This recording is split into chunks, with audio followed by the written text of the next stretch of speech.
আসসালামু আলাইকুম গাইস, কেমন আছেন? আশা করি সবাই ভালো আছেন। তো আমি সৌদি আরব প্রবাসী। বর্তমানে যারা সৌদি আরব আসতে চান নতুন, তো সাবধান। সাবধান কেন ভাই? আপনার টাকা দিয়ে আপনি আসবেন, আমার তো কোনো সমস্যা নাই।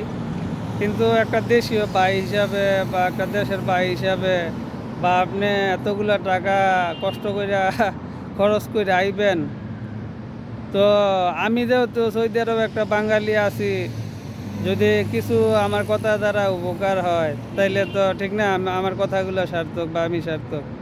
বর্তমানে নতুন যারা ভাই আইবেন তারা সাবধানে আইসেন বা যাই না শুনে আইসেন। দেখেন বর্তমানে 100%-এ 90% লোক, 95% লোক কাজ পায় না, বুঝছেন?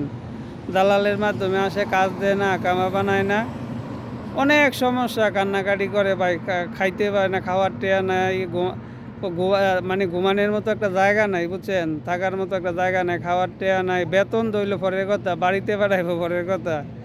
আসলে আপনারা কি মনে করেন জানি না, বিদেশ আসলে কি টাকা ভাই? বিদেশ কি টাকার গাছ লাগাইছে?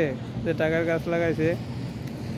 তো আশা করি যারা আসলে আসবেন, যদি কোনো আত্মীয় স্বজন থাকে বা কেউই আনে যে আপনাকে কাজে লাগাই দিব, কোনো আত্মীয় স্বজন, ওইটা ভিন্ন বিষয়। দালালের মাধ্যমে আইসেন না ভাই, তাহলে অনেক বড় ক্ষতি যাইব, অনেক বড় দোকার মধ্যে ঘুরে যাবেন, কান্নাকাটি করবেন, তখন কিন্তু কেউই থাকবে না আপনার পাশে, বুঝছেন? আপনাকে কষ্ট করতে হইব। তো ধন্যবাদ সবাইরে যারা আসবেন সৌদি আরব। পরিস্থিতি ভাই খারাপ, কাজের অনেক সংকট, বুঝছেন? কাজের অনেক সংকট, আপনি কাজ পাইবেন না।